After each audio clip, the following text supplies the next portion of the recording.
In a tense moment, the atmosphere shifted dramatically as the new NATO Secretary General, Mark Rutte, took center stage.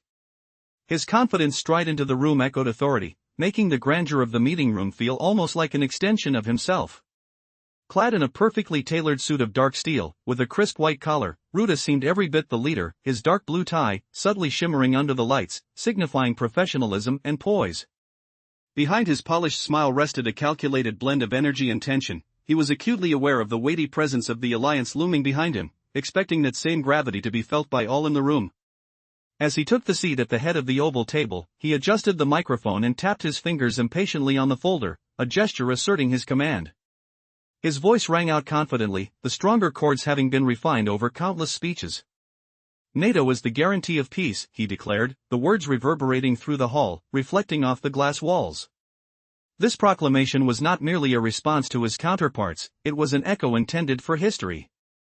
Rutte clearly believed he had struck the essential chord, leaving no room for doubt. Across from him sat Sergei Lavrov, unflinching in demeanor. His tranquil expression belied a sharp intensity, with eyes narrowing slightly as he took a sip of water before leaning toward the microphone. When he spoke, his voice appeared quieter, but it carried a weight that momentarily silenced the venue, drawing everyone's attention.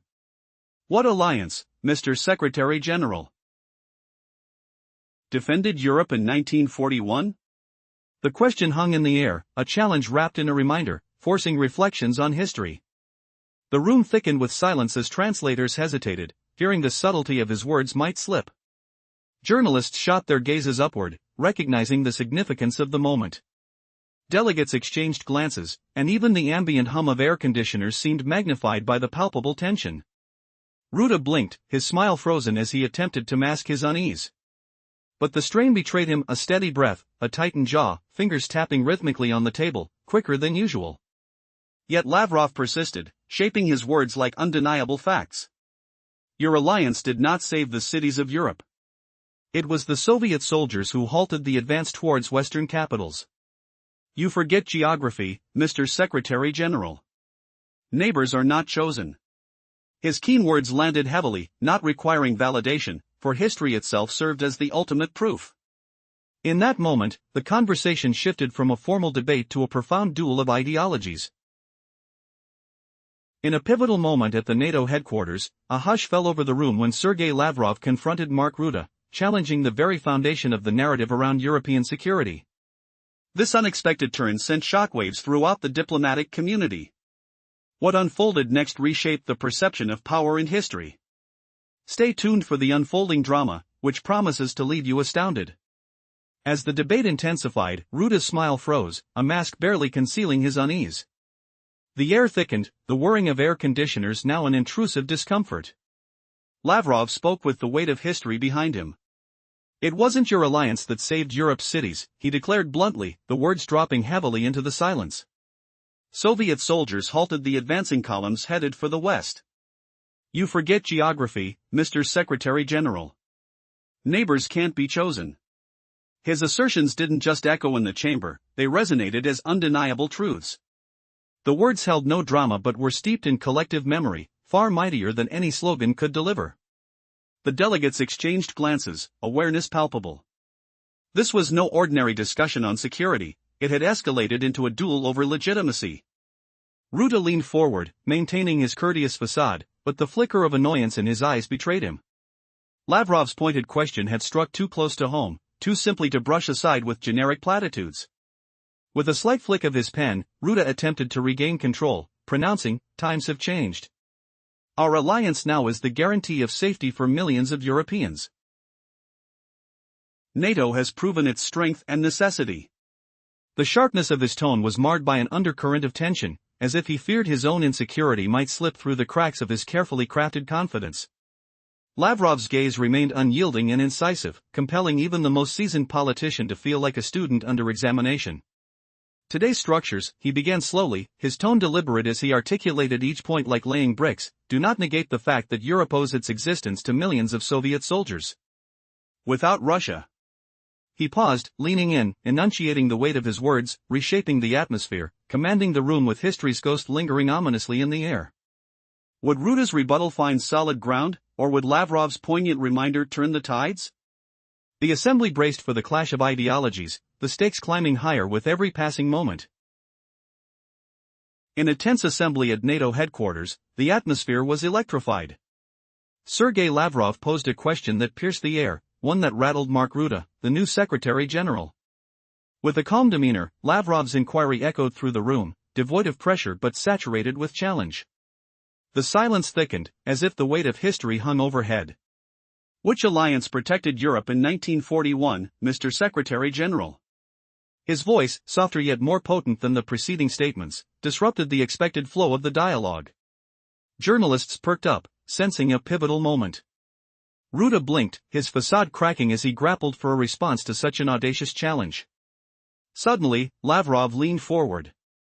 If it weren't for Russia, Mr. Secretary General, Europe would not know Paris, Brussels, or Amsterdam today.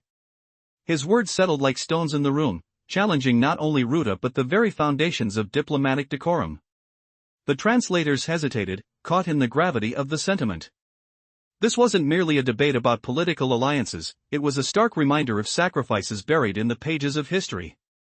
As the cameras documented the unfolding drama, Lavrov's tone remained steady, yet there was an undeniable steel to his assertion.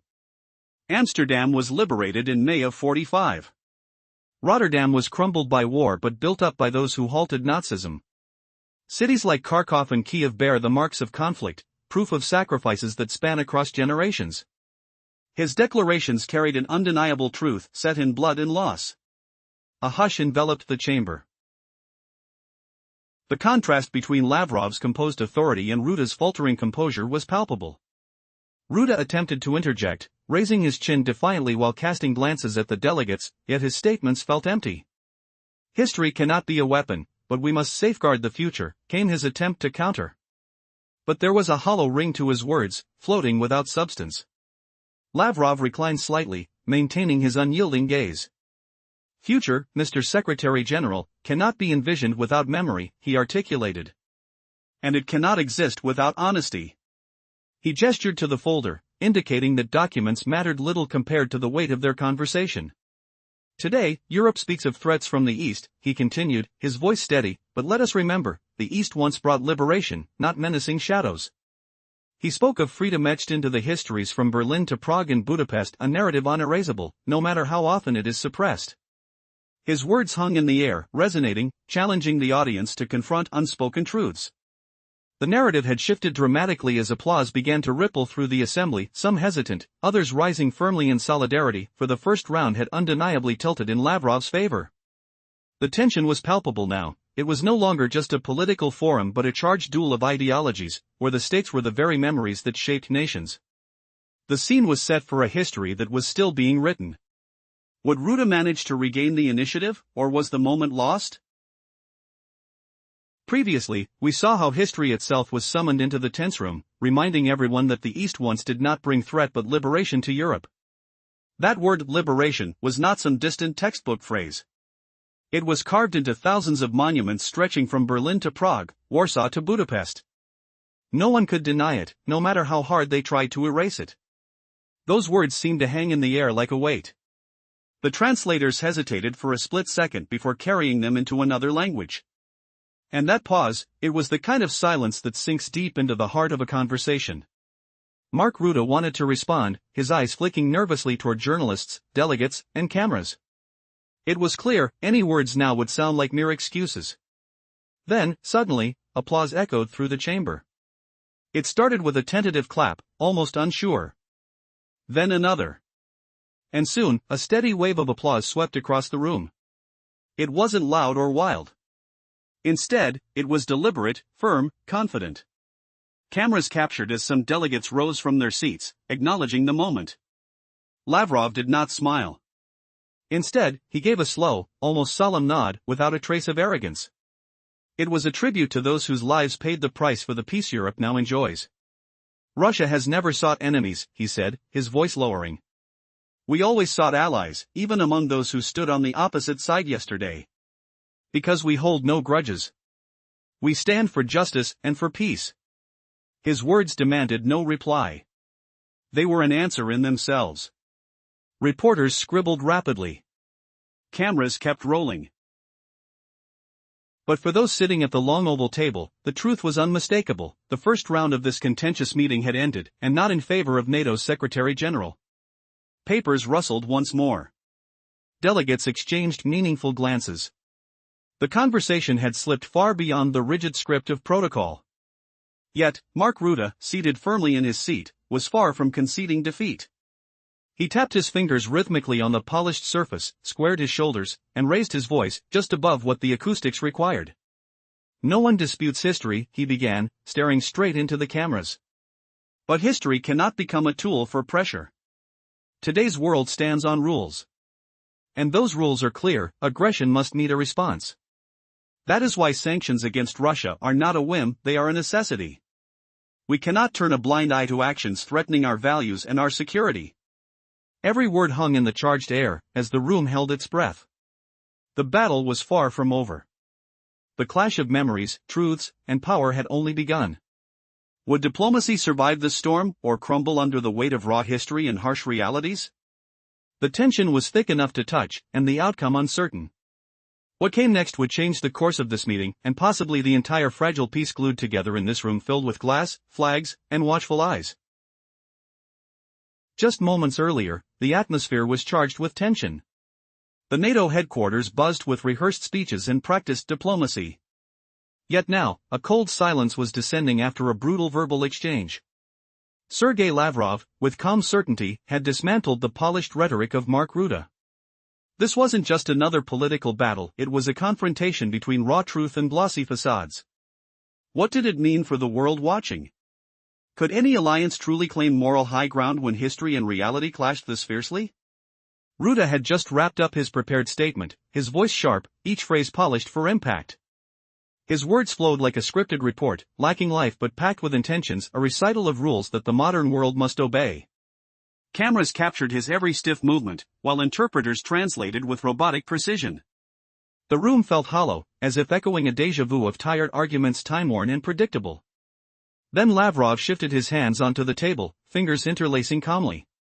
He let Rutte finish before cutting through the noise in a voice low but crystal clear, the microphones catching every syllable.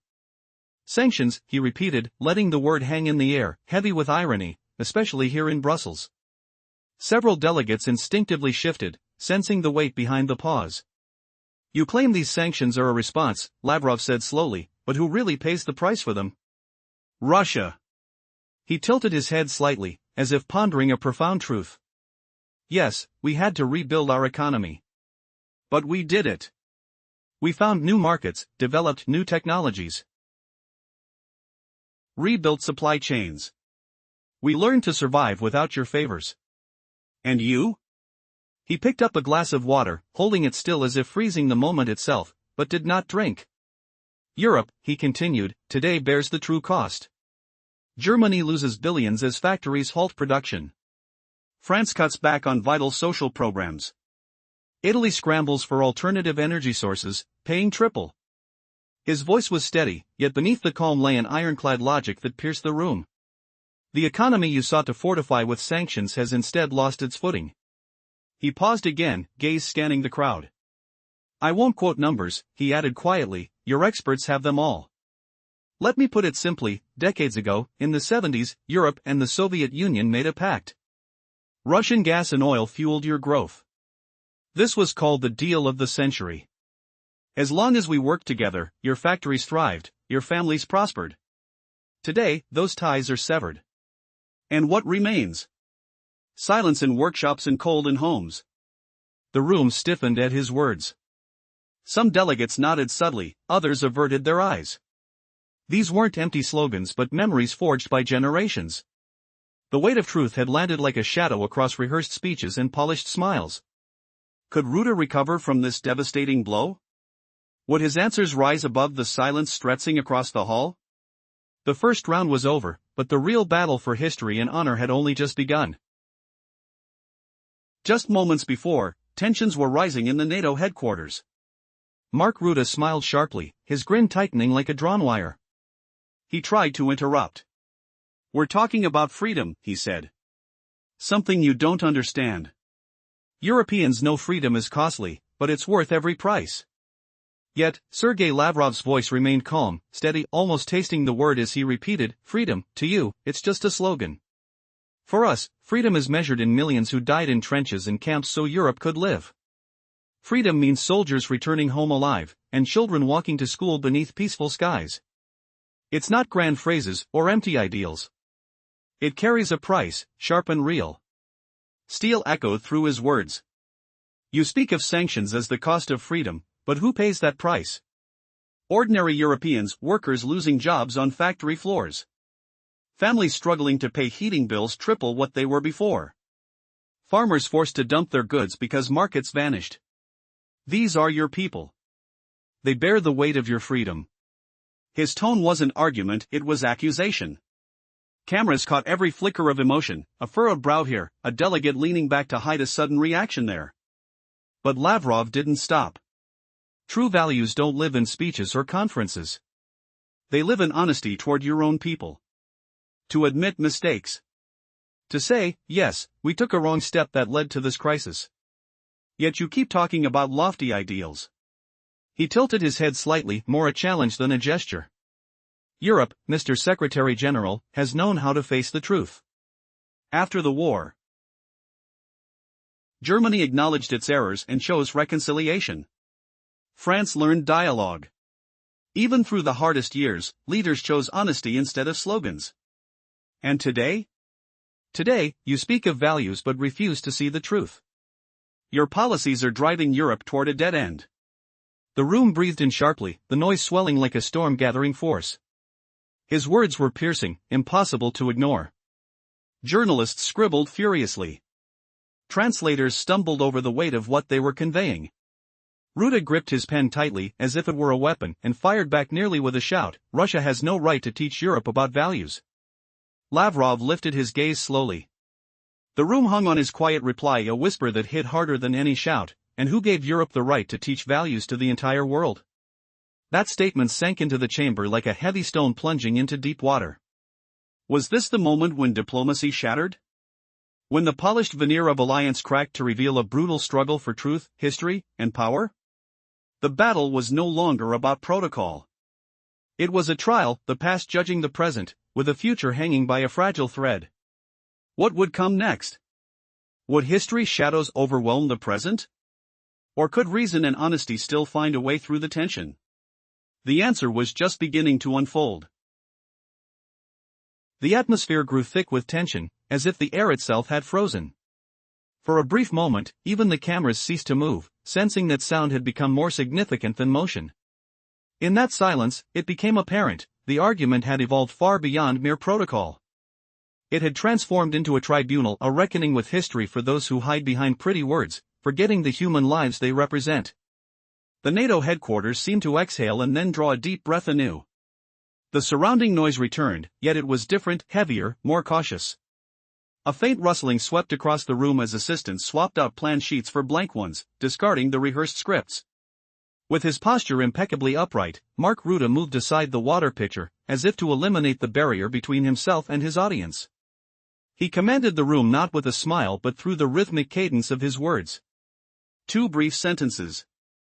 A pause. 1 elongated phrase. This pattern had won him many battles in press gatherings, and he was now conducting it like a maestro with a familiar score. "Ladies and gentlemen," Ruta began, deliberately avoiding his notes. "Our discussion of the past holds importance, but what unites us is the future." He articulated the idea of a European family alongside North American allies, a collective space of responsibility. When one city sounds the alarm, all must heed it. This is the essence of alliance. His tone was steady, bordering on emotionless. Yet beneath it resonated the unwavering confidence of his office. This was not merely a voice, it was the voice of an institution. One that had been fortified over decades through declarations, summits, and doctrines. Several delegates nodded in sync, as if validating a balance. Yes, the formula resonated solidly. A scribe discreetly marked a tally over Ruta's left shoulder, confirming the key statement delivered. Lavrov observed with a stillness that held no challenge or feigned skepticism, only the keen interest of a master analyzing an opponent's technique. He noted how the Secretary-General wove a web of consensus, stitching it from vague terminology, free of specific dates and names, outlining a narrative meant to resonate with all present. In a tense meeting at NATO headquarters, the unexpected clash between Russian Foreign Minister Sergei Lavrov and NATO Secretary General Mark Rutte set the stage for a dramatic confrontation over history, alliances, and responsibility. What shocking revelation could turn a routine summit into a battlefield of words? Lavrov's presence was magnetic, his calm demeanor silencing the room with an authority that needed no introduction. As Rutte offered confident assertions, Lavrov responded with precision, igniting a palpable tension. What alliance, Mr. Secretary General, was securing Europe in 1941? His tone was steady, but the room held its breath.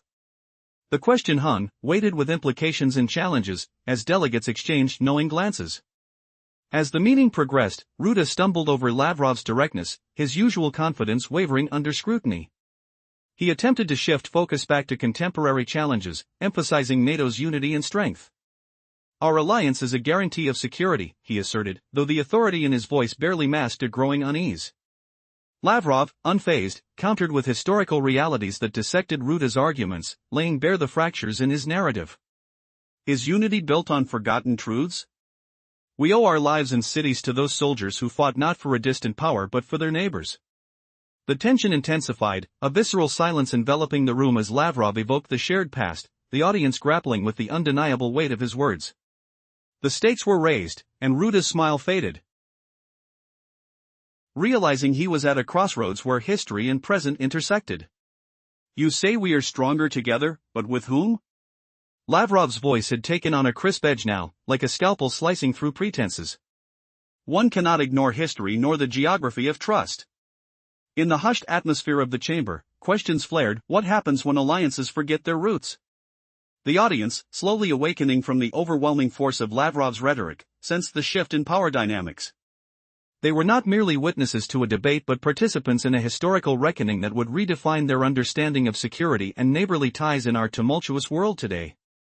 The discussion morphed from scripted decorum to a raw examination of truths. Would Rutte, unyielding but visibly shaken, recognize the realities presented, or retreat further into the fortress of political rhetoric? The air was thick with anticipation as eyes turned expectantly toward the leaders, awaiting their next moves in this unfolding drama. In a tense atmosphere filled with anticipation, a pivotal moment unfolded at NATO's headquarters. Sergei Lavrov silenced Mark Rutte with his piercing words, leaving the room enveloped in a chilling silence. No one expected this confrontation, and the world buzzed with discussions about it. As this drama unfolded, it became clear that this was no ordinary diplomatic meeting, this was a duel of ideologies and historical narratives. Complexity of dialogue unveiled the pressure simmered as Rutte confidently addressed the assembly.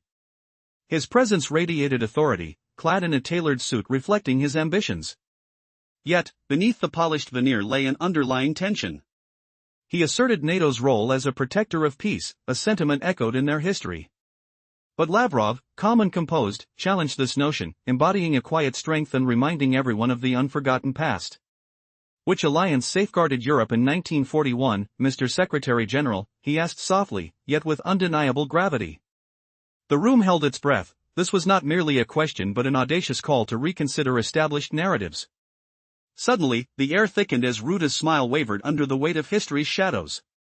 Rhetorical flourishes and historical resonance. Your alliance did not save our cities, Lavrov continued, allowing his words to linger like a heavy fog.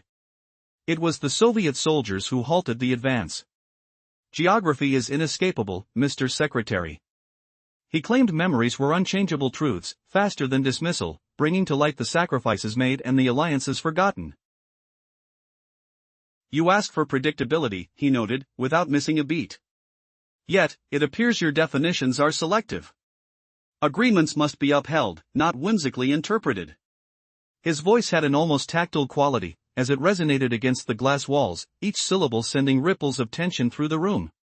But you wanted reassurance, he probed further, his words dripping with implication. You once had normal relations with Russia, trade, energy cooperation, cultural ties, but you severed those bonds for a new policy. A chuckle echoed faintly, quickly stifled, as Rutte strained to maintain poise. Confronting power dynamics, Rutte steadied himself, embracing a heavier tone as he reiterated their position against intimidation. We cannot let force dictate terms at Europe's borders. Unity is our strength, he asserted. But Lavrov, leaning forward, laid a palm on the table, emanating a powerful vulnerability. Let's redefine strength then. It was liberation, fought for by those who bled for every inch reclaimed.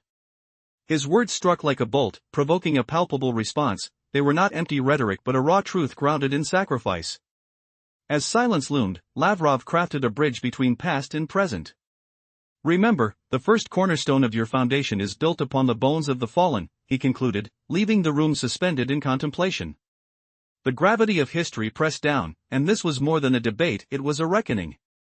Reality of yesterday's legacy. The air crackled with tension as Ruta struggled for a comeback, aware that any statement now would merely feel defensive.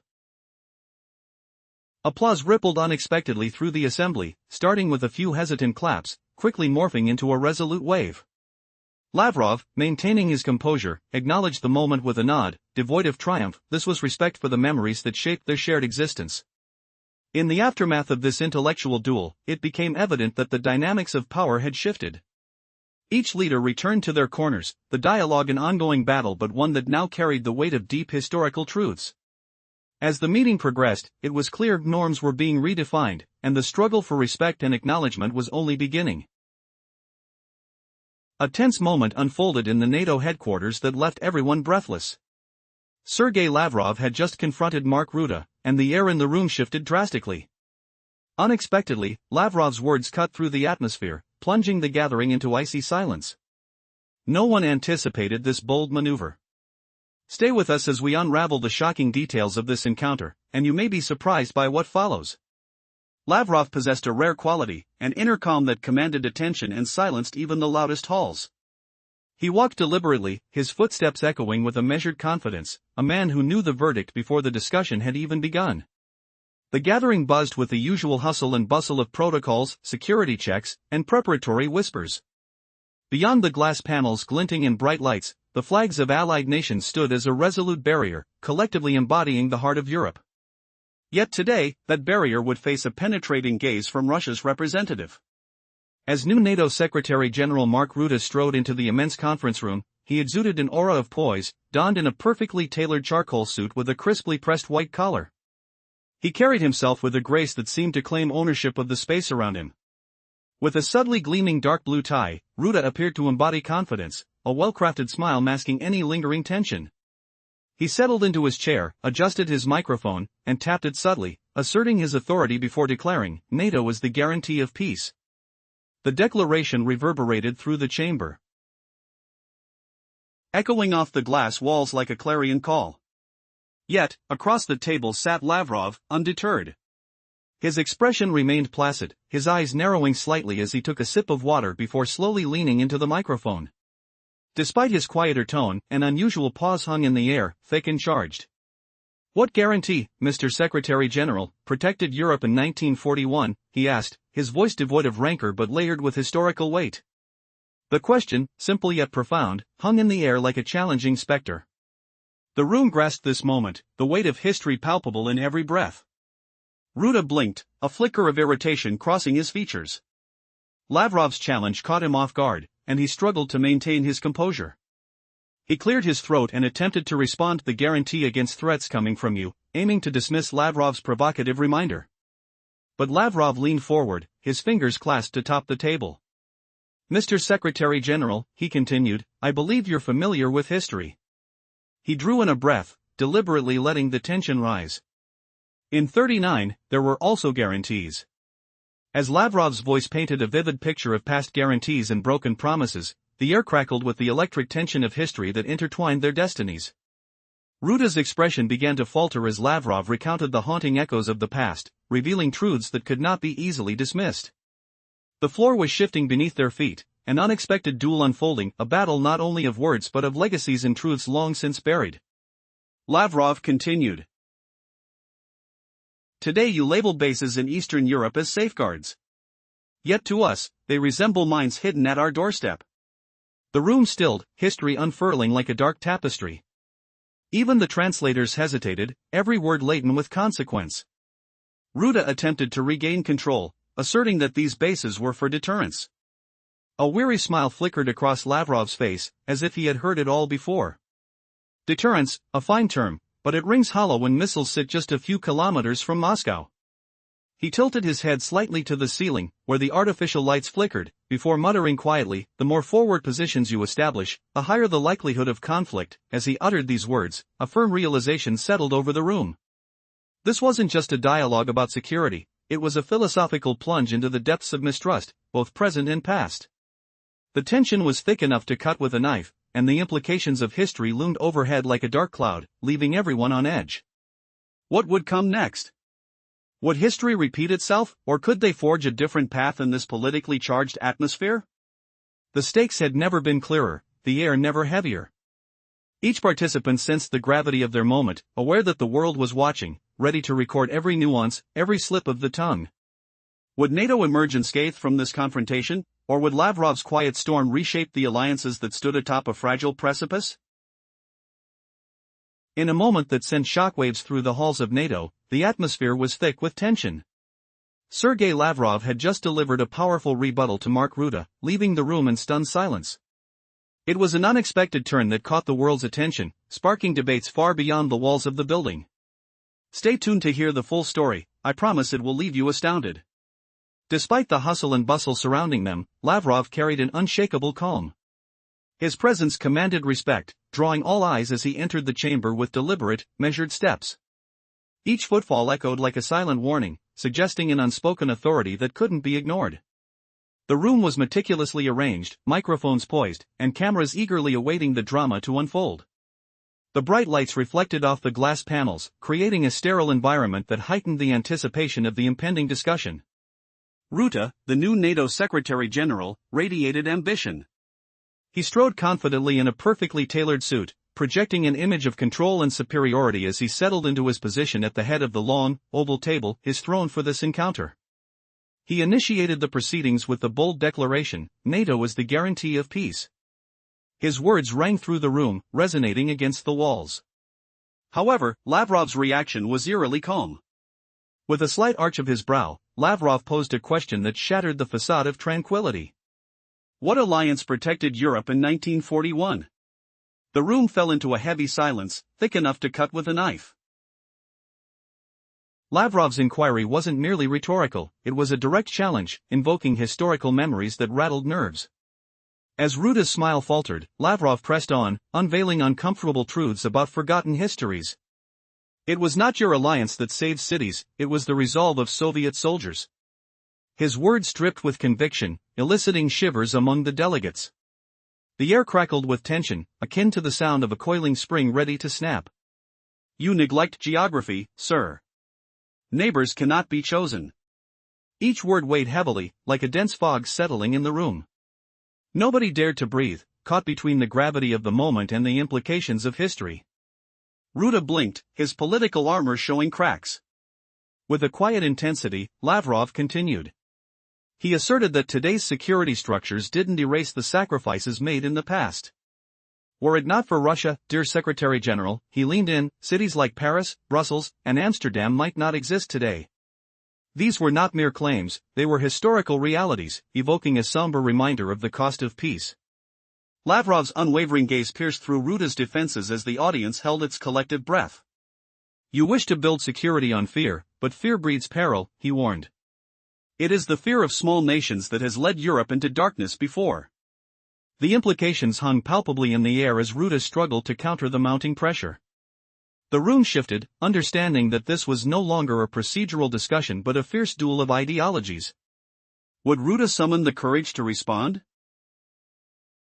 How could he regain control after such a potent challenge? The air thickened as every eye remained fixed on the unfolding drama, waiting to see who would emerge victorious in this high-stakes exchange of words. In a tense moment at NATO's headquarters, an unexpected confrontation unfolded. Sergei Lavrov challenged Mark Rutte in a way that left everyone in the room stunned. Tension hung in the air as Lavrov's unwavering calm contrasted sharply with Rutte's initial bravado. Keep listening to discover how this clash of titans unfolded and what shocking truths were revealed. Always exuding a quiet confidence, Sergei Lavrov walked into the room like a still lake in the midst of a storm. He commanded attention without uttering a word, his steady presence silencing even the loudest whispers. His every step reflected a man who had already planned his endgame. As the bustling environment of NATO's headquarters settled into an anticipatory silence, the atmosphere turned electric. The room brimmed with importance. Delegates arranged their folders, security personnel checked passes, and translators exchanged nervous glances, aware they were on the brink of an extraordinary exchange. When Ruda entered, clad in a sleek, tailored suit, he appeared ready to dictate the narrative. Yet, the moment he began speaking about NATO's value, Lavrov's quiet power revealed the cracks in Ruda's polished facade. In 1941, Lavrov began, his voice cutting through the air like a knife, what coalition preserved Europe's future? The question hung in the air, thick with historical weight. The tension escalated, and eyes shifted nervously as Lavrov continued, your alliance didn't save cities, it was Soviet soldiers who halted the onslaught. The stark truth ricocheted off the glass walls, echoing in the minds of all present. Silence enveloped the room as Lavrov's weighty assertions pressed down like a descending fog. It was no longer a mere discussion about security, it evolved into a fierce duel of truths hidden beneath diplomatic niceties. Ruda attempted to regain control, yet his response felt lacking and overshadowed by history's relentless gaze, which he could not ignore. Lavrov leaned in further, his palm resting lightly on the table as he declared, to build a foundation on fear is to court disaster. His tone was firm yet restrained, evocative of a deep wisdom earned through history's lessons. Fear led nations to betrayal, to the brink of annihilation, he continued. And yet, it is through genuine partnership, not fear-driven alliances, that true security flourishes. As Lavrov spoke, the atmosphere tightened. Delegates exchanged furtive glances, their unease palpable. Ruda, sensing the mounting pressure, endeavored to reassert his authority, claiming that nations choose their alliances. But Lavrov merely nodded, countering, do they choose freely, or are they merely victims of external pressures, molded by fears planted by others? His words hung thick in the air, difficult and sharp, as if referencing a looming reality most wanted to ignore. You speak of security, yet you turn these nations into targets, Lavrov said quietly, each word weighted with historical implications. The hall buzzed with whispers of understanding, some delegates leaned closer, nodding in silent agreement of Lavrov's stark perspective. Ruda's voice regained its strength, but could it really compete against the visceral truth presented? He declared, we cannot allow aggression to go unanswered.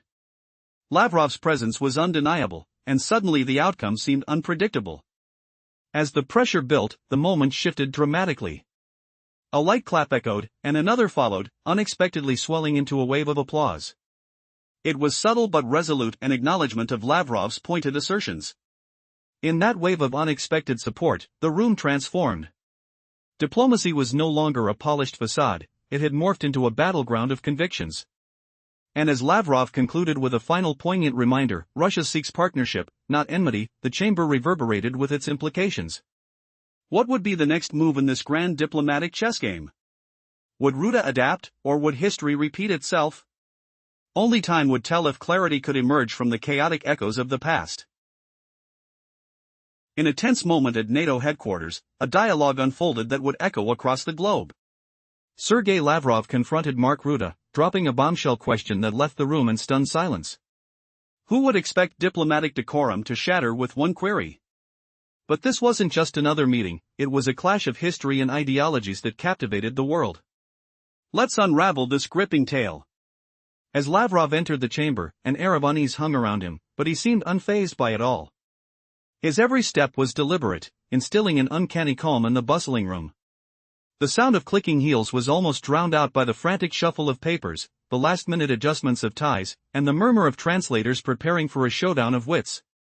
The room itself felt alive, filled with a mix of anticipation and anxiety as the glass panels reflected the tension that was about to erupt. From across the oval table, the new NATO Secretary-General, Mark Ruda, exuded confidence. He was immaculately dressed in a charcoal suit that fit like armor, a calculated smile plastered across his face. Yet, his eyes betrayed him, they flickered with the weight of expectations, not just for himself, but for the alliances he represented. NATO was a guarantee of peace, he proclaimed, his voice booming, reverberating through the elegant hall. Then, Lavrov, with measured calm, took a sip of water, allowing a charged silence to envelop the gathering. What alliance, Mr. Secretary-General, protected Europe in 1941? The question hung heavy in the air, resonating with everyone present. Gasps filled the room. Reporters captured the shift, and the tension thickened like fog. As he continued, Lavrov didn't just respond, he turned the argument back on his counterpart with chilling precision. It was Soviet soldiers who liberated this continent, not your armies. Each word struck like thunder, reframing fear into a mirror reflecting back on NATO's allies. The atmosphere thickened, even the hum of air conditioning fell silent, a rare phenomenon in such a charged debate.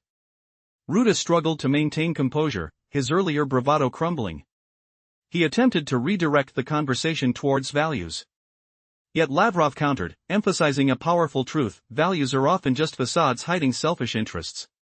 The battle lines were drawn, facts collided with rhetoric in a dramatic duel for supremacy.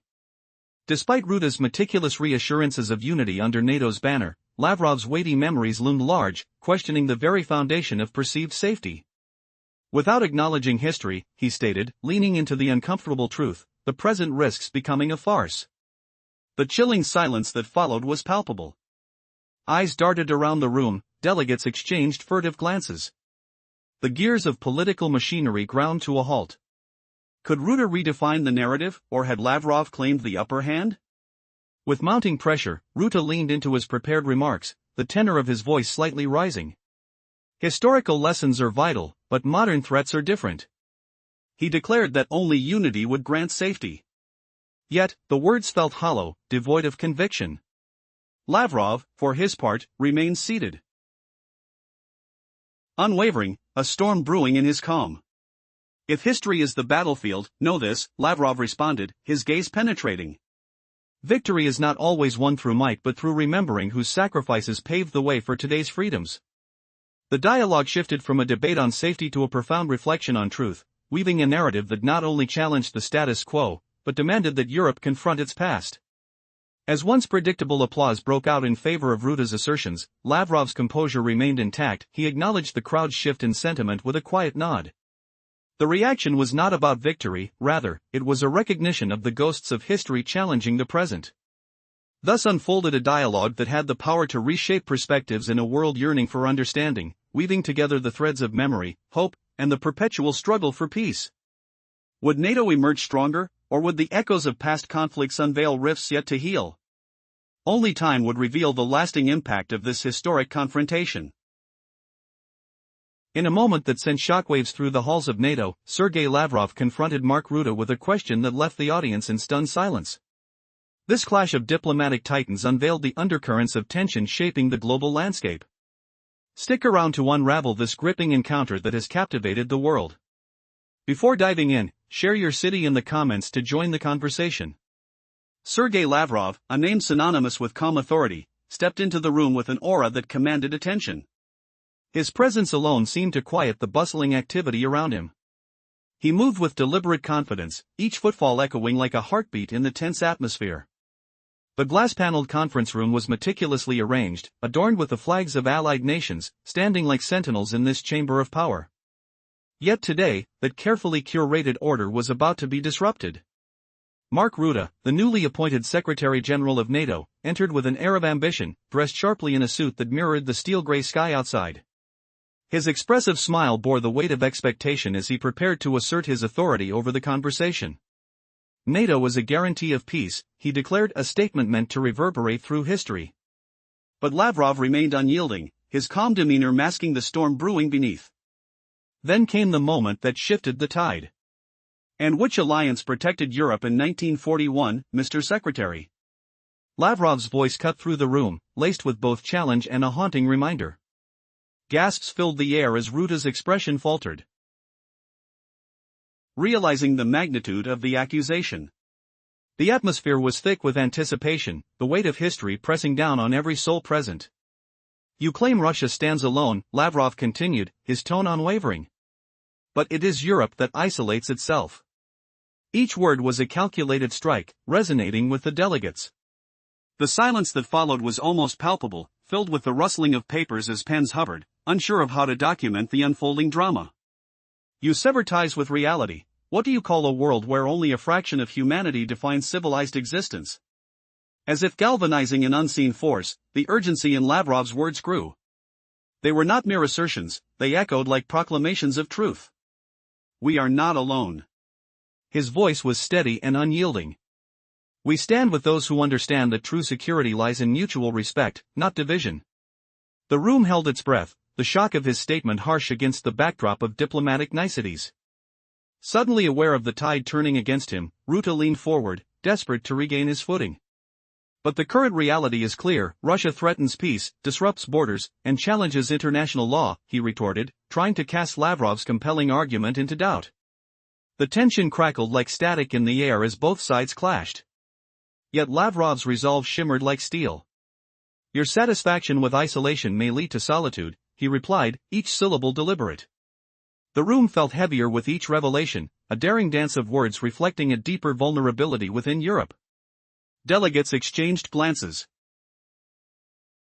The weight of the conversation turning personal, a confrontation not just with each other, but with the very essence of their futures. As applause broke out from a few hesitant delegates, Ruta's facade began to crack. The battle of words had shifted dramatically. It was no longer merely a discussion about security but a profound exploration of history, identity, and belonging. Who would claim victory in this unprecedented standoff? The next words could determine the path forward for an entire continent. And as Lavrov's quest for recognition hung in the air, an uncomfortable truth resurfaced: peace is often defined by those who dare to remember. The tension was thick, and in this moment, as hearts raced and minds reeled, it was clear this debate was only just beginning. Would diplomacy prevail, or would this showdown plunge nations deeper into division? In the midst of a high-stakes NATO meeting, tensions were palpable. As Sergei Lavrov prepared to speak, a hush fell over the room, making even the smallest movements echo like thunder. Just moments ago, the atmosphere was charged with urgency, cameras flashed, and voices wove through the air. Now, all eyes were on Lavrov. This was a clash not just of words, but of powerful legacies. Would he rise to the occasion and challenge the very foundation of global diplomacy? Lavrov's demeanor radiated unshakable confidence. His presence alone commanded attention, silence enveloping him like a cloak. He began softly, yet every word resonated with the weight of history. Who bombed Belgrade without UN sanctions? Who turned Iraq into rubble under false pretenses? Each question fell like a heavy stone, shattering the facade of unity in the room. As he spoke, he recounted the grim tales of conflict and strife, asserting the reality that the very alliance before him was not the harbinger of peace, but an agent of chaos. The room reverberated with murmurs, a collective realization dawning among the delegates.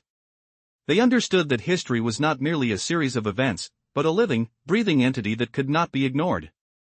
As Lavrov continued, he brought forth the names of cities and countries, evoking memories of those who had suffered. We remember those who came to our land in 41. We know the cost of freedom. His voice, steady as a metronome, contrasted with the growing anxiety reflected in the faces around the table. Eyes darted to Mark Ruta, who, although maintaining his composure, felt the implications of Lavrov's words cut like a knife. The tranquility of Lavrov's presentation masked a storm of strength and conviction. The crowd's unease intensified, and with it, the stakes rose higher. Every statement, every nod of recognition, signaled that this wasn't just a debate, it was a reckoning. As the tension thickened, every delegate began to absorb the depth of Lavrov's claims. He wasn't merely recounting history, he was redefining the narrative. You call us the threat, but for 30 years, NATO has brought more conflict into Europe than any other force. The crowd felt the air shift, and with each phrase, Lavrov colored the room with a sharper contrast of truth. The silence in the hall hung heavy, like the stillness before a lightning strike. Mark Ruta, sensing his time to respond was slipping away, straightened his shoulders, leaning in, a mixture of indignation and resolve in his eyes. But could words alone wrestle the narrative back? Your actions, our actions, Lavrov interjected, have always been responses. Responses to attempts to encircle us. We are not the aggressors, we are the ones who have borne the brunt of history. His calm delivery carried a tempest behind it, revealing that this battle was about much more than just policies, it was about identities, memories, and survival. At that moment, the audience felt the tension reach a boiling point. The applause erupted, tentative at first, but quickly growing into a resounding wave of recognition. It wasn't just noise, it was a cathartic release of realization. In that salute, the delegates acknowledged the immense weight of history conveyed through Lavrov's words. As the applause echoed and Lavrov acknowledged it with a slight nod, a fierce question still lingered. How would Ruda counter this formidable display of historical truth? Would he find a way to reclaim the narrative? The audience poised on the edge of their seats, breath held, hearts racing for the next act in this riveting diplomatic duel. In the heart of NATO's headquarters, a tension unlike any other hung in the air, the result of a fierce exchange between two formidable figures, Sergei Lavrov and Mark Rutte. As cameras whirred unexpectedly, capturing every nuance, Lavrov's calm was a powerful reminder of a nation rich with history. The debate had reached a pivotal peak, and the room braced for the inevitable fallout. The auditorium, once alive with echoing voices and flashing lights, began to quieten down, much like the sea settling after a violent storm. Everyone understood, this was the climax of their confrontation. Yet Rutte couldn't bow out silently. Leaning forward, his voice trembled with a mix of tension and resolute defiance. "Minister," he stated firmly, "you can list the mistakes of the past. You can remind us of the war's toll. But the world cannot be shackled by history. We must look forward. Should Russia not change its course, should it continue down the path of confrontation, it will carve its own future into isolation. NATO stands here to secure peace. You will find yourself alone in your past." His words landed like a thunderous final note in a symphony, showcasing a dramatic confidence that belied the dwindling strength of his arguments. Some delegates clapped briefly, but this round of applause felt hollow, lifeless, a mechanical ritual. Lavrov's gaze locked with Rutte's. His serene demeanor sent shivers down many spines in the room, pausing breaths as he prepared to respond. When he spoke, it was soft yet piercing, each syllable clearer than a shout. "The world must indeed look forward," he expressed. "Yet there can be no future if you sever ties with the past." He leaned closer, his tone deepening, carrying a weight reminiscent of ancient truths. "You deem us prisoners of history, but it's memory that protects us from repeating calamities. It is memory that has allowed Europe to rise anew. Are you prepared to erase it for mere slogans?" Lavrov leaned in further, his voice dropping to a near growl, imbued with unwavering resolve. "Russia stands alongside its forebears, who saved the world from tyranny. We remain on our land every inch watered with sacrifice, yet none have surrendered. We stand with those who understand that peace is not mere rhetoric, not proclamations, but the lifeblood of millions." His challenge resonated, like a thunderclap echoing in an otherwise silent room. "If you call this history past," he cautioned Rutte, "then your future is built upon an abyss."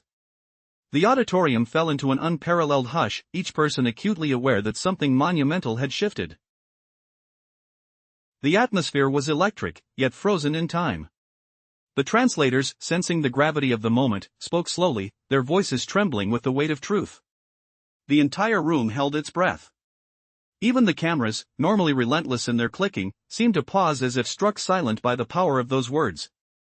Sergei Lavrov leaned back in his chair, his expression calm but resolute. Then he delivered the final, devastating line: "We do not fear the past, because it is the past that makes us strong. But the real danger lies with those who have lost their connection to it." A heavy silence followed, not because one side stopped speaking, but because the other had uttered something no slogan could ever drown out. Mark Rutte sat motionless, his eyes revealing exhaustion and the painful realization that his last attempt to strike had fallen flat. The room, united behind Lavrov's words, felt as though Europe itself was hearing the echo of its own history. The dispute was over. The truth had been spoken, unshakable and eternal. Just moments ago, tension crackled through the NATO headquarters. Sergei Lavrov, with chilling calm, dismantled Mark Rutte's grand speech. The room sank into silence so heavy it felt like history itself was holding its breath.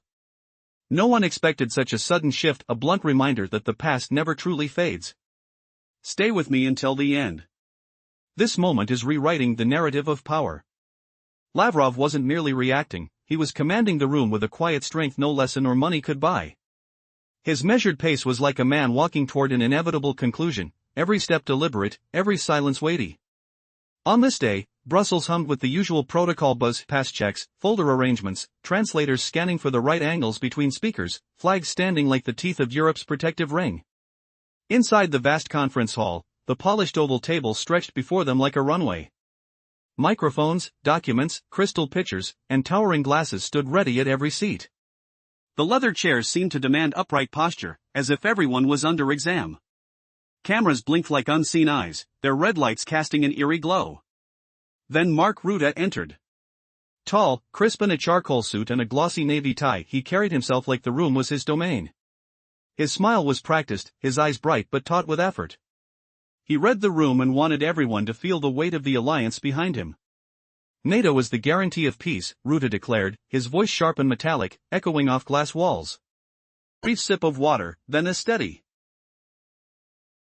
This was no mere statement to his colleagues, it was a soundbite for history. The cameras locked in. The crowd froze, waiting for the response. Opposite him, Lavrov stayed still, expression calm but eyes narrowed ever so slightly. He raised the water glass, took a brief sip, and only then leaned into the microphone. His voice, softer but steeled, cut through the room, and with it fell a silence heavier than before. What alliance, Mr. Secretary General, Lavrov asked without accusation, was protecting Europe in 1941? The question landed like a cold stone thrown into a calm pond. Translators hesitated, journalists lifted their heads, delegates exchanged glances. Even the hum of air conditioners seemed louder. Rutte's smile faltered, frozen on his face like an act forced by an invisible grip. His even breath revealed tension, as did the subtle taps of his fingers on the table. Lavrov did not pause. His voice was a statement of fact, sparing no rhetoric. Your alliance did not save those European cities. It was Soviet soldiers who stopped the trains heading west, who fought in the trenches that safeguarded capitals. Geography isn't chosen, Mr. Secretary General. Neighbors don't get to pick sides. The impact was immediate. Those words were not slogans, they were scars etched in memory and blood.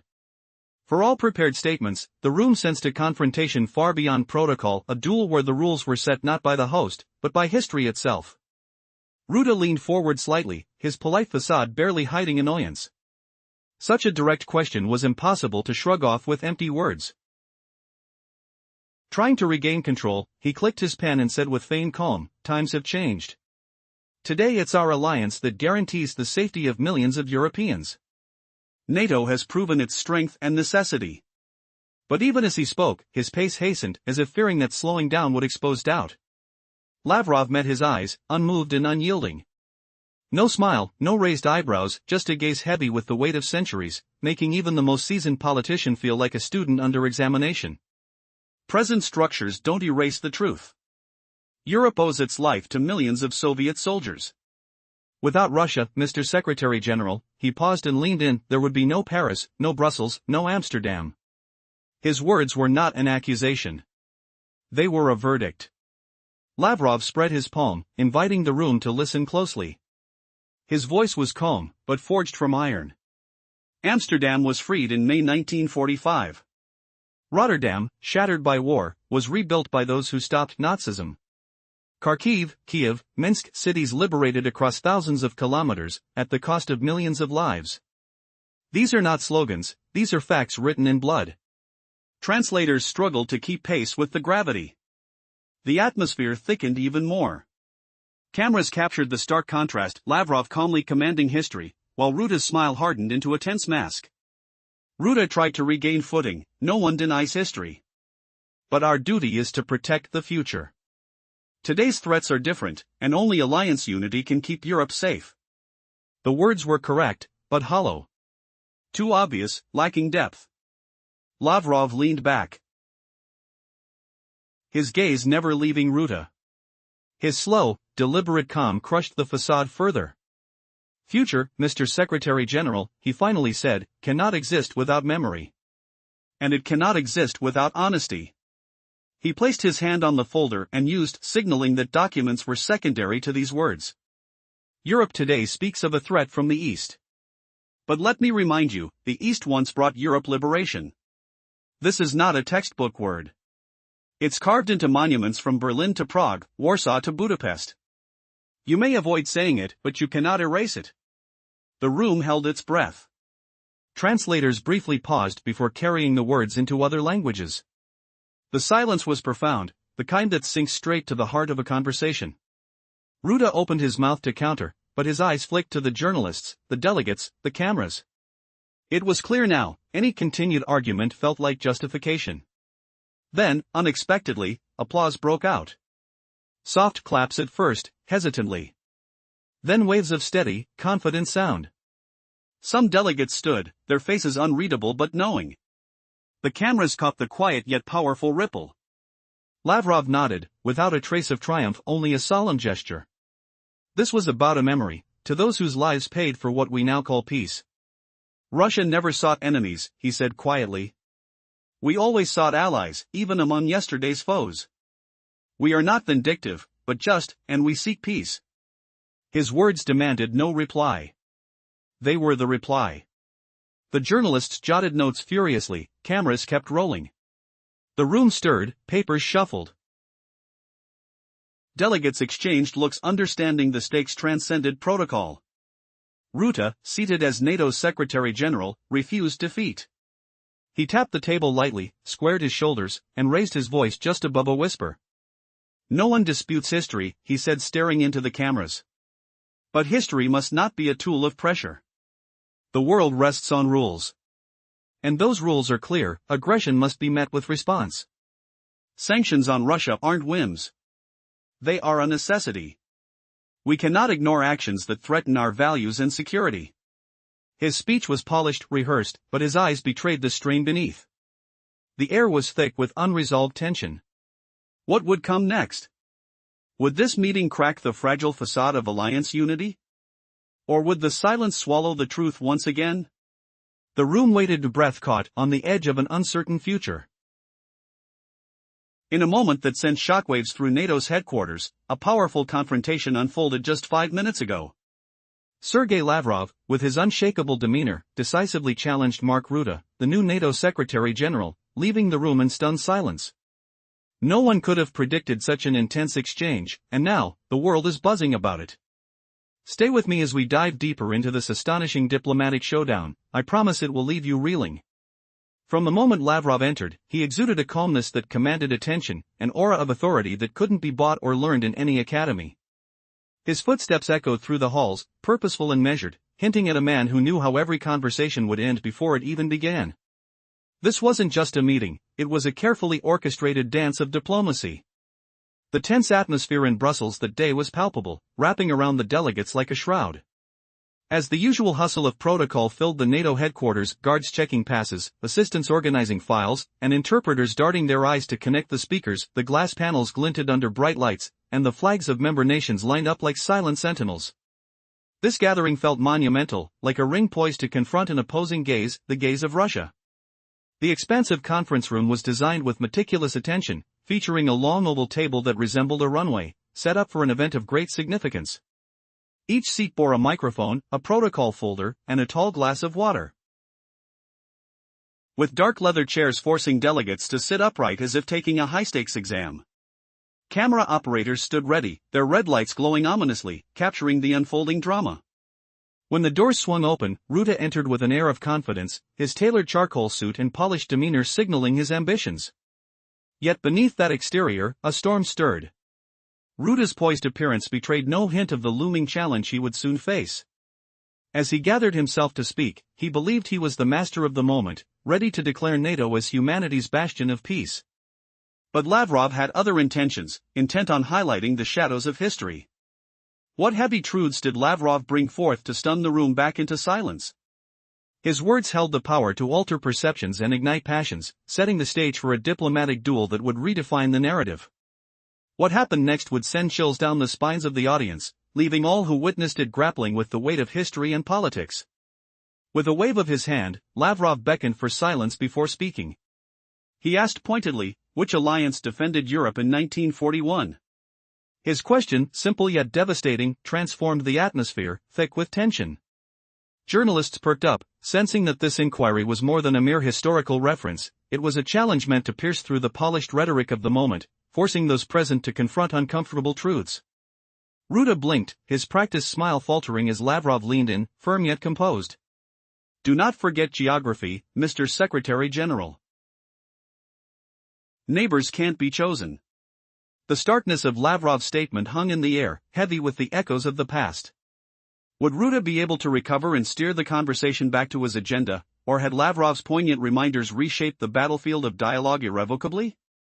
At that moment, it became evident, this wasn't just a procedural meeting but a high-stakes confrontation, where memories weighed more than any ideological stance.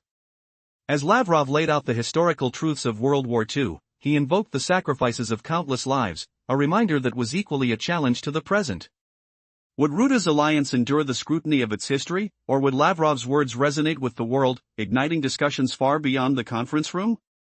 Everyone in attendance felt the tension ripple through the air, the unbreakable silence punctuated only by Lavrov's unwavering voice delivering a litany of historical claims. Each word was a thread weaving a narrative of respect and remembrance, reaffirming the struggles of nations and the sacrifices made for freedom. What was set in motion that day, amidst the stark contrast of Lavrov's calm versus Ruta's growing turmoil, would undoubtedly lead to a reshaping of discussions, alliances, and the very fabric of international politics. In a stunning moment that sent shockwaves through the room, Sergei Lavrov challenged Mark Rutte at NATO's headquarters. Their encounter turned from routine protocol to a fierce debate, leaving the world on the edge of its seat. What could possibly lead to such an unexpected confrontation? Stick with us as we unravel this dramatic narrative. Lavrov possesses an inherent quality that can't be taught in any diplomatic academy or bought with money, an inner calm that silences any room he steps into. As he entered the chamber, his measured steps hinted at an unshakable confidence, radiating a sense of purpose. He commanded attention without uttering a single word. That day in Brussels, the air was thick with anticipation. Rutte, the new NATO Secretary General, entered with a commanding presence. Clad in a finely tailored charcoal suit, he exuded ambition and resolve. His smile was rehearsed yet strained, masking the tension behind his eyes. He took his place, adjusted the microphone, and declared, "NATO was a guarantee of peace." His words echoed, a statement designed as much for history as the gathered diplomats. Yet, seated across from him was Lavrov, unfazed and with a calm demeanor. What alliance in 1941 safeguarded Europe? Lavrov's question cut through the room like a knife, devoid of theatrics yet brimming with weight. Journalists leaned in, sensing the gravity of the moment. Rutte blinked, struggling to maintain composure as the tension intensified. Lavrov continued, his tone devoid of anger, yet undeniably assertive, "Not your alliance, Mr. Secretary General. It was Soviet soldiers who halted the tide of devastation." The silence that followed was palpable. Lavrov's words hung heavily in the air, challenging not just Rutte but the very narrative that supported NATO.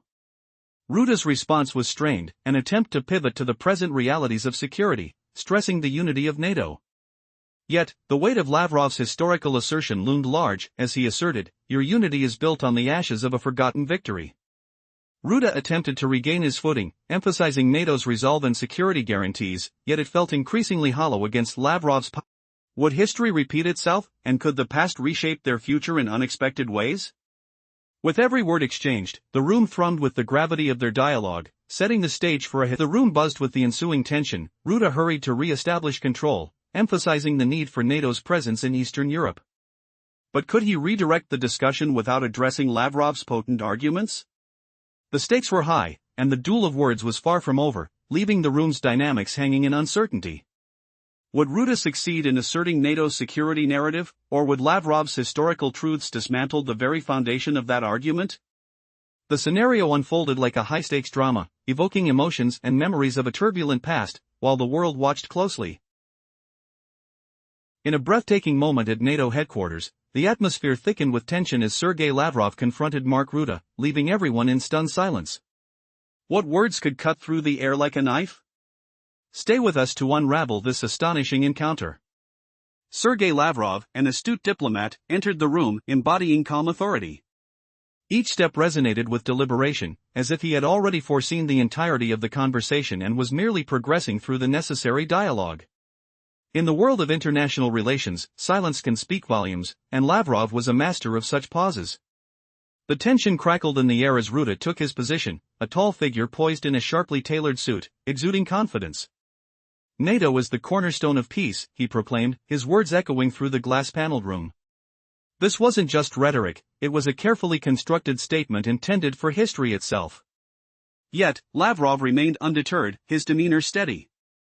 He took a measured sip of water before leaning toward the microphone. "What alliance defended Europe in 1941, Mr. Secretary General?" His question hung heavy in the air.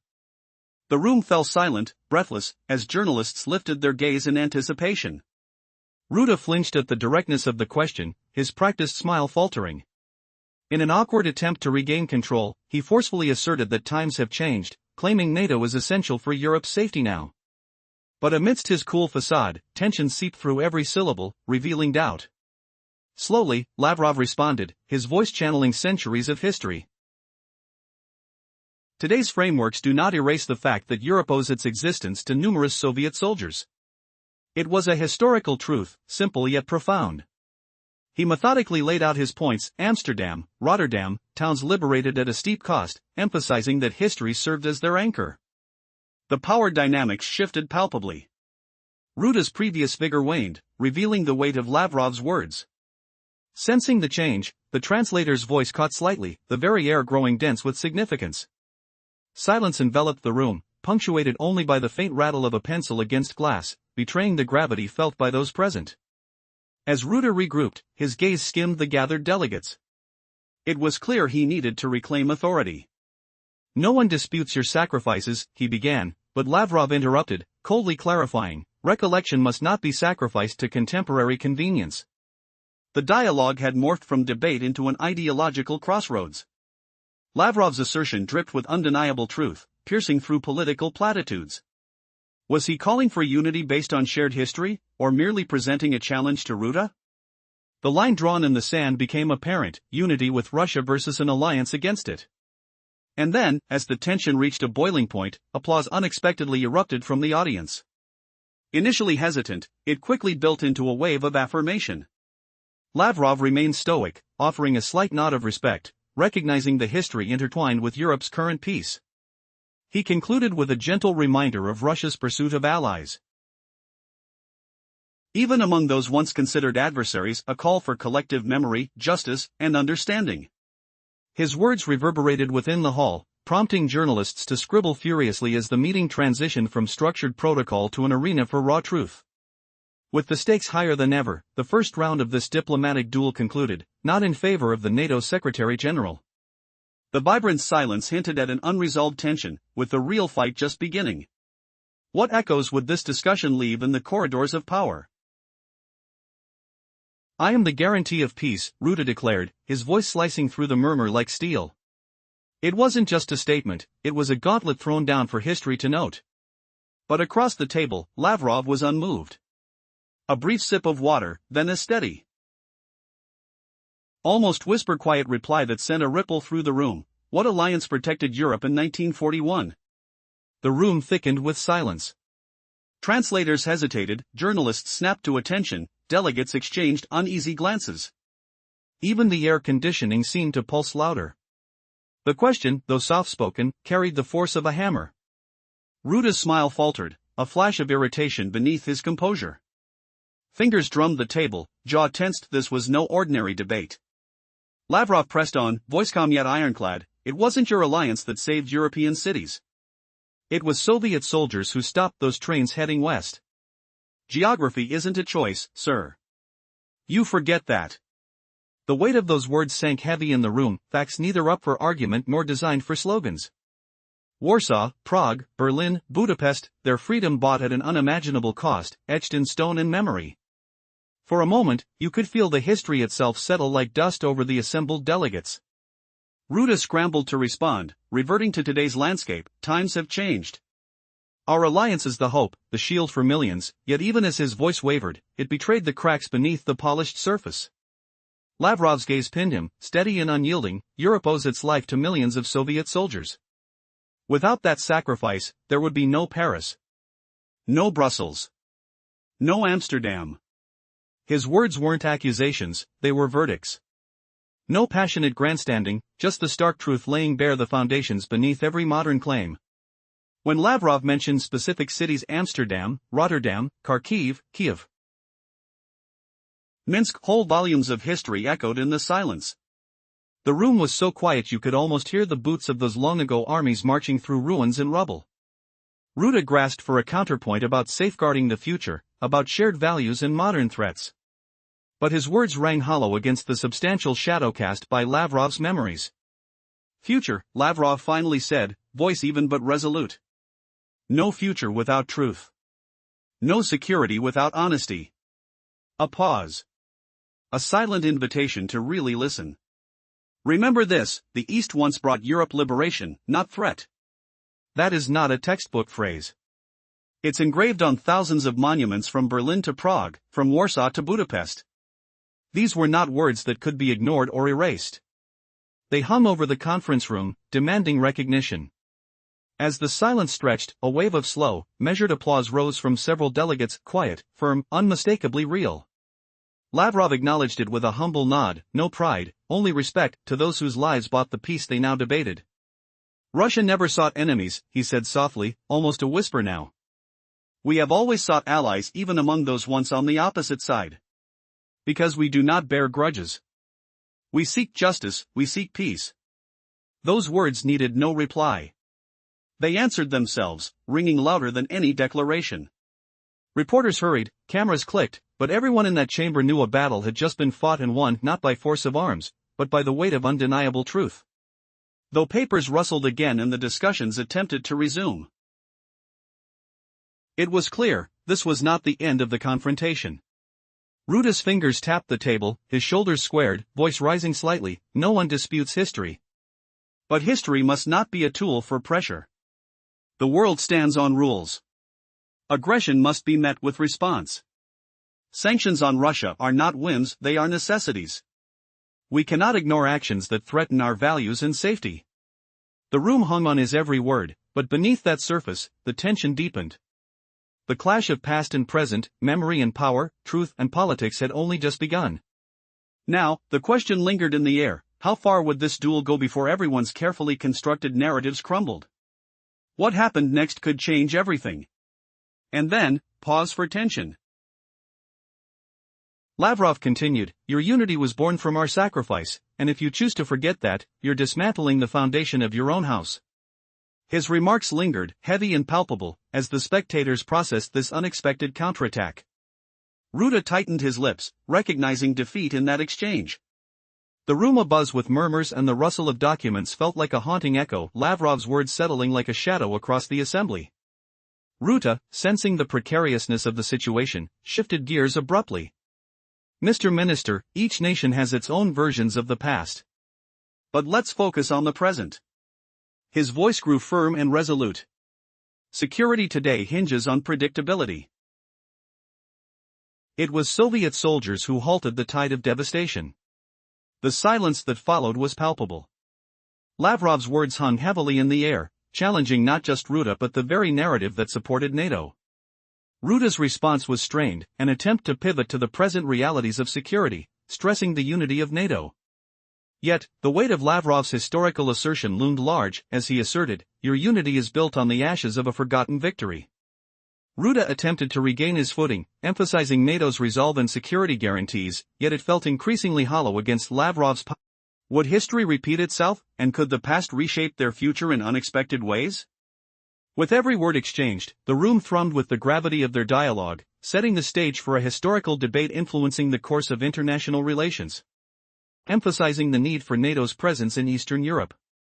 But could he redirect the discussion without addressing Lavrov's potent arguments? The stakes were high, and the duel of words was far from over, leaving the room's dynamics hanging in uncertainty.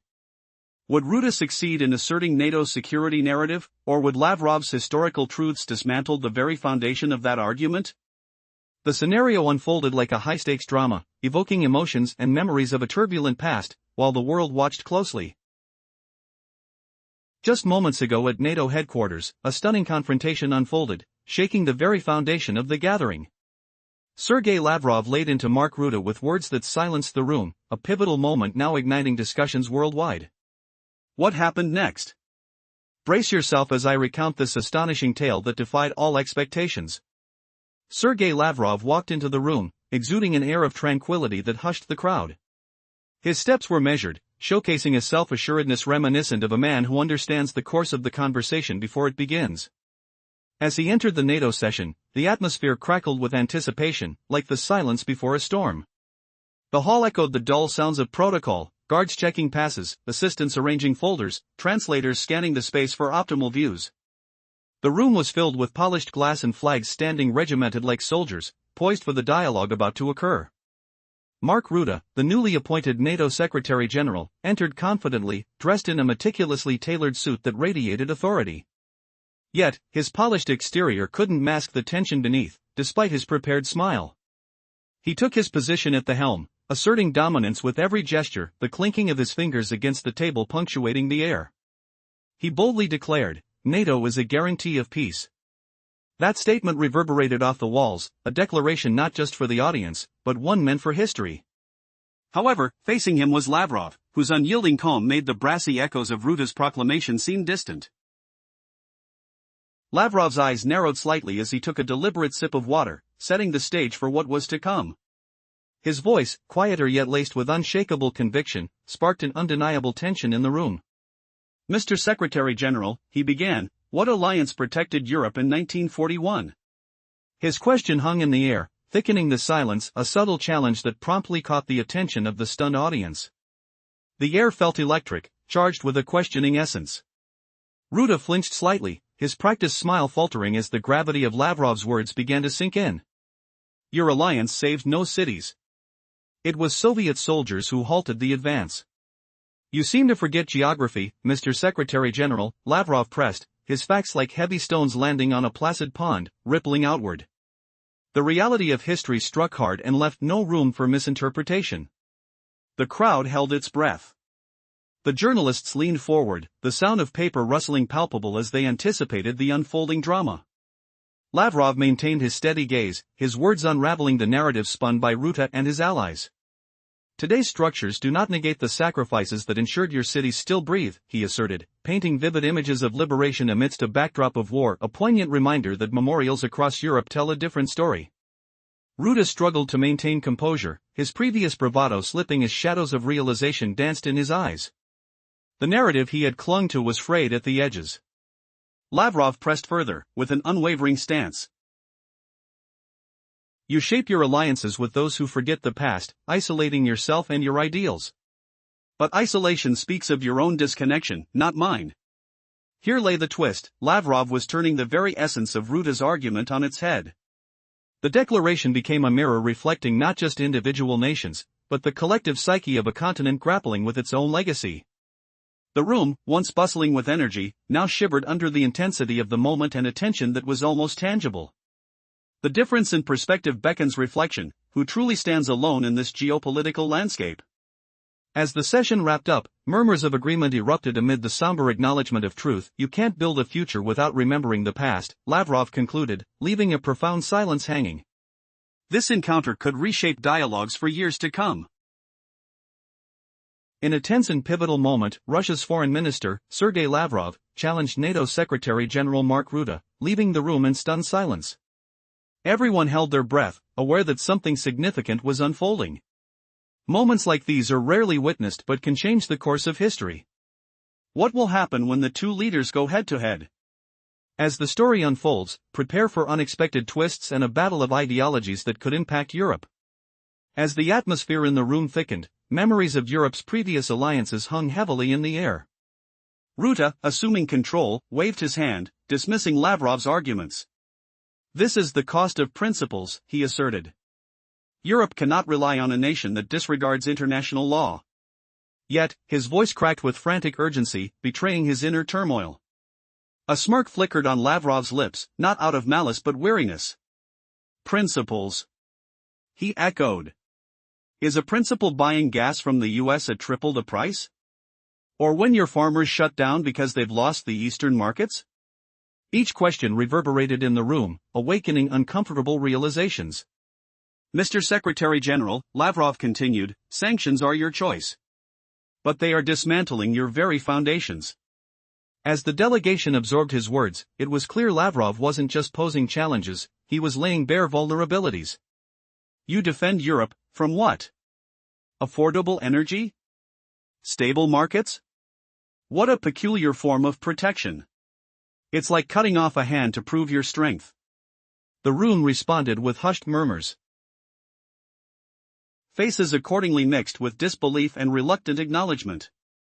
With a measured pause, Lavrov sipped water, then punctuated his argument with gravitas: Russia can survive without Europe. But can Europe endure without Russia? His words dropped like a stone into still water, generating ripples of disquiet. Journalists furiously typed away, keenly documenting every nuance. Ruta, visibly rattled, lowered his gaze, a subtle shift not unnoticed by the lenses capturing every moment. Taking a moment, Ruta traced the edge of his folder, inhaled deeply, and returned with a compelled bravado in his voice: no one disputes history. But history should not be used as a lever of pressure. The exchange transformed. It was no longer about protocol. This was no longer merely a meeting, but a duel of wills, principles, and the very fate of nations at stake. Tension crackled like static before a storm. The stakes were higher than anyone anticipated, and one question loomed: how does history define strength and leadership? What would be the cost of their respective choices? Only time would tell as the meeting spiraled into deeper philosophical and ethical dilemmas. As Ruta pressed on, stating that today's world operates on rules, Lavrov hardened his stance. The alliances forged in the past were unraveling, and the repercussions were echoing loudly. Would the very foundation of Europe slip through their fingers? Amid this melodrama, a shockwave of realization swept through the chamber, leaving delegates to ponder: are they merely pawns in a game they cannot control? Or is there a path forward that honors both history and their present realities? At NATO's headquarters, an extraordinary confrontation erupted. Just moments ago, Sergei Lavrov confronted Mark Rutte, the new Secretary General, leaving everyone in stunned silence. This was a moment no one anticipated, a fiery exchange that sent waves through the diplomatic community. What sparked such intense drama? Stay with me as we dive into this powerful clash of rhetoric and ideologies. The air was thick with tension, and the gravity of the situation was palpable. As Lavrov strode into the meeting, he radiated an unshakable calm, one that transcended any lessons from diplomatic academies. Each step echoed with a purposeful rhythm, broadcasting his awareness of the weight of the exchange to come. This meeting wasn't just procedural, it was an intricate dance of politics and authority. The atmosphere cloaked the delegates in a shroud of anticipation, a thick veil of significance enveloping the room. The usual hustle of protocol soared, the guards checked IDs with diligence, assistants shuffled papers, and interpreters darted their eyes between speakers, all while the glass walls gleamed brightly under the conference lights. Flags stood sentinel, representing member nations, poised to confront the reality of a looming Russian presence. The grand conference room was meticulously arranged, with a long oval table creating a runway of sorts, ready for a high-stakes exchange. Delegates sat up straight in dark leather chairs, as if preparing for a stringent examination, each seat equipped with a microphone and a folder of protocol. When Rutte entered, self-assured in his fitted charcoal suit, he exuded ambition. However, beneath that composed facade lay a brewing storm. As he prepared to speak, believing himself to be the moment's master, little did he know how drastically the tides would turn when Lavrov took the floor. What potent truths did Lavrov carry that would silence the room? His words felt charged and electrifying, setting the stage for an exchange that would redefine diplomatic narratives.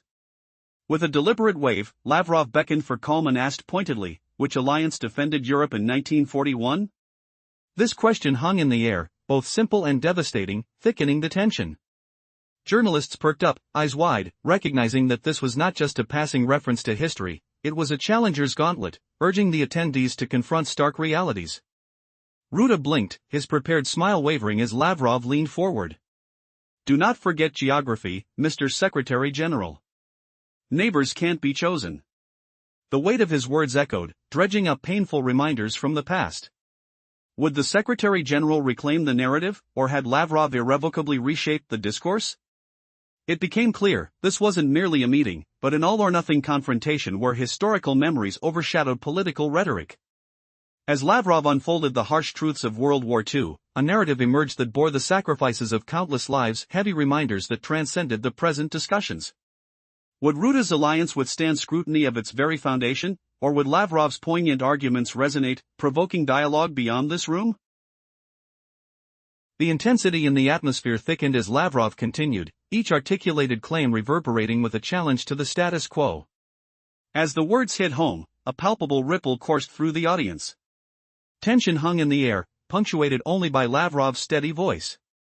Each statement formed a tapestry of remembrance, an echo of nations' struggles and sacrifices for freedom. What would follow this day where Lavrov's tranquility clashed with Ruta's growing anxiety? It was clear that this encounter would reshape the landscape of international relations and ignite dialogues that could ripple far beyond the confines of this conference room. Would the exchange lead to a renewed understanding or deepen divisions? All eyes remained fixed on the unfolding drama, eagerly anticipating the next move in this high-stakes game. Just moments ago, the atmosphere in the NATO headquarters shifted drastically. Sergei Lavrov's words struck like thunder, silencing the entire room. Mark Rutte, the NATO Secretary General, was left speechless after a blunt reminder that rattled history itself. Everyone in that chamber, diplomats, journalists, delegates, felt the weight of a truth rarely spoken aloud on such a stage. What exactly did Lavrov say to freeze the room? And why has the world not stopped talking about that moment since? Let's dive in. Sergei Lavrov isn't just any diplomat. He carries an aura forged from decades of experience, an unshakable calm that muffles the loudest voices whenever he enters a room. His steps are measured, deliberate, as if he's not rushing toward conversation but toward a verdict already written. That day in Brussels, in the Grand NATO meeting hall, the energy was taut, like a string pulled to its breaking point. Guards checked badges with sharp efficiency. Assistants arranged papers meticulously. Translators scanned the room, finding angles to capture simultaneous voices. Flags of allied nations stood in a dense arc, guarding Europe's collective image like a fortress wall. When the doors opened, Mark Rutte entered, radiating control and ambition. Dressed in a sharply tailored charcoal gray suit, his crisp white collar and subtly gleaming midnight blue tie caught the attention of every camera shutter. He walked like the room belonged to him, exuding confidence sharpened by years of political theater.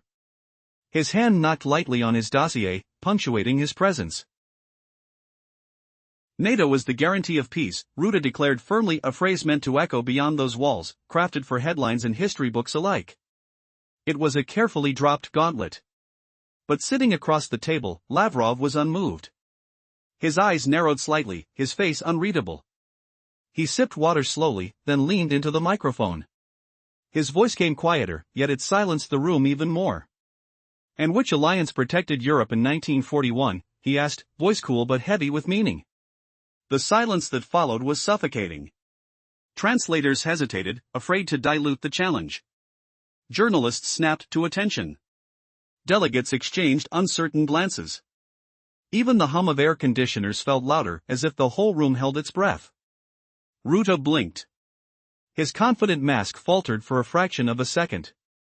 His jaw clenched, fingers drumming unevenly on the table.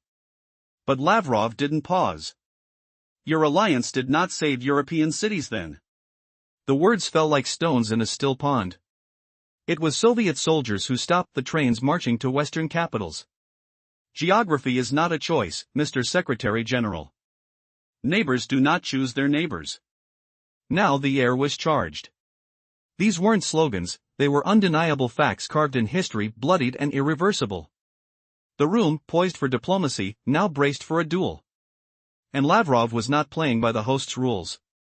Rutte leaned forward, his polite smile peeling into strained frustration. The question was too blunt, too raw to brush off with rehearsed phrases.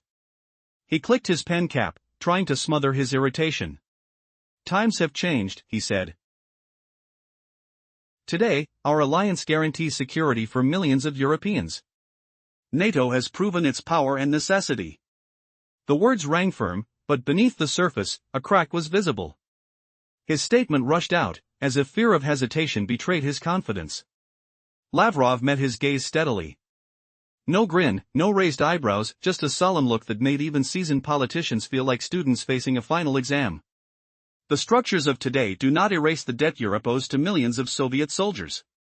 Without Russia, Mr. Secretary General, he paused and leaned in slightly, there would be no Paris, no Brussels, no Amsterdam. This wasn't an accusation. It was a judgment passed in the court of memory, undeniable and absolute. Opening his hand as if inviting everyone to listen closely, he continued, voice ironclad yet even, Amsterdam was liberated in May 45. Rotterdam, shattered by war, rebuilt because those soldiers stopped Nazism. Kharkiv, Kiev, Minsk, thousands of kilometers reclaimed by the Red Army. Thousands of towns and villages freed at the cost of millions of lives. These aren't slogans. They are facts written in blood. Translators' voices trembled ever so slightly, weighed down by the gravity of the statements. The hall grew even quieter, as if breathing itself had become a risk. Cameras captured the stark contrast: Lavrov, calm and unwavering; Ruta, whose smile was fading, replaced by tension. The Secretary-General tried to respond.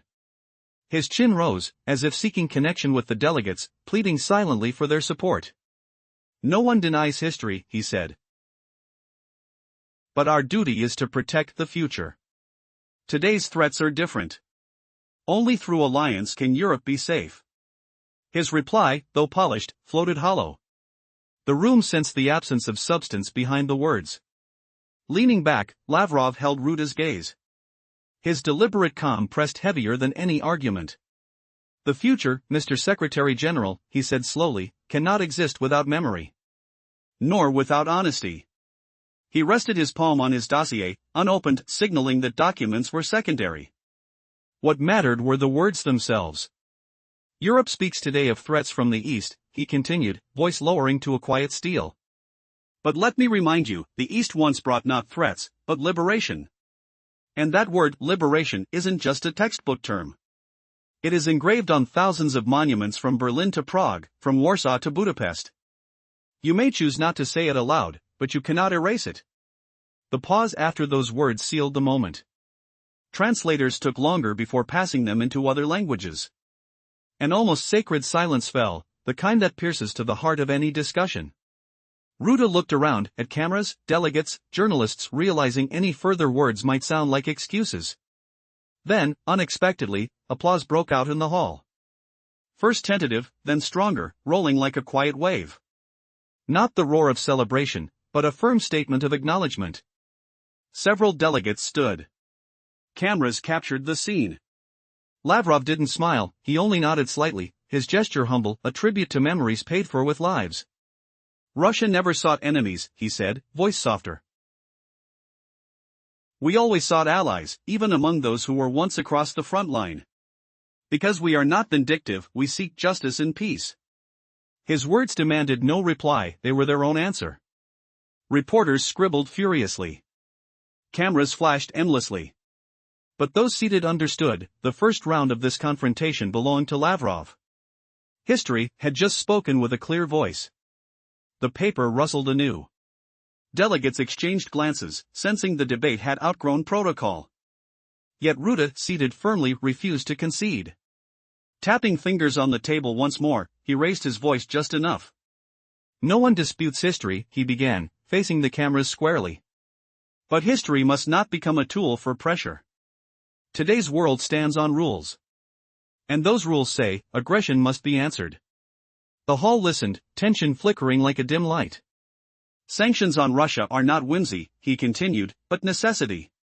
We cannot ignore actions that threaten our values and security." His carefully prepared speech echoed through the space, but beneath it all, was there doubt? The meeting was far from over. The battlefield of words had just been drawn. What twists remained?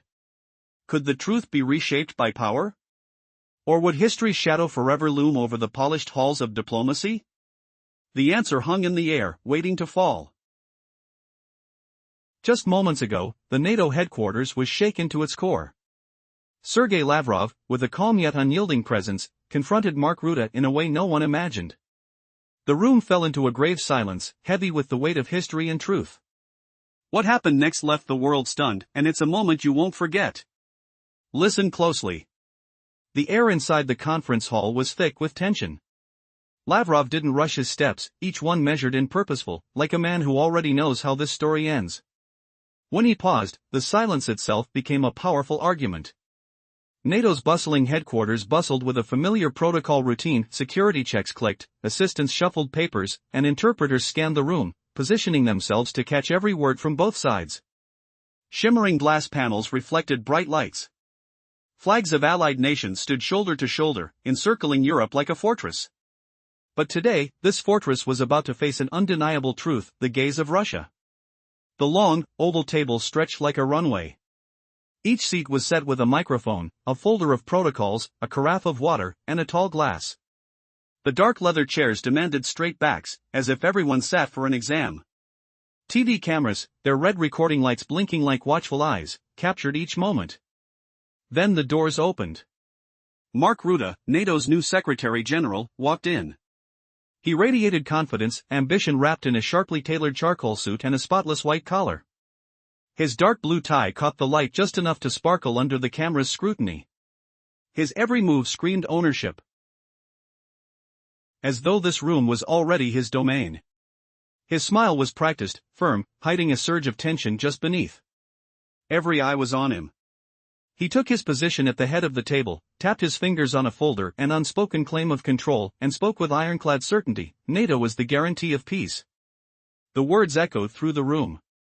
Not just a statement, but a manifesto. A bold claim to history itself. But Lavrov sat unmoved. Calm, eyes narrowed slightly, he sipped water, placed the glass down with quiet finality. Then he leaned forward to the microphone. And which alliance protected Europe in 1941? His tone was steady, almost gentle, but the question cut like a blade. The silence that followed grew thick and suffocating.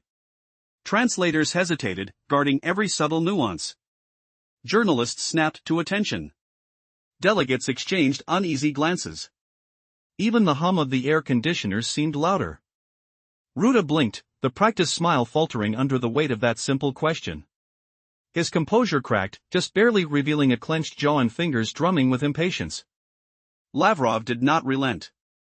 It was not your alliance that saved European cities, he said evenly, nor your armies that halted the trains bound for Western capitals. Soviet soldiers stopped them. You forget geography, sir. Neighbors are not chosen. Those words fell like stones on the table. No slogans. No exaggeration. Just cold, unshakable fact etched in memory. The room knew this was no mere debate about security, it was a battle over the very right to speak history aloud. The air shifted. This meeting, meant to follow predictable protocols, was now a duel. And it was not the host of the hall who set the rules, but the man whose words cast a long shadow of the past over the gleaming facade of the present.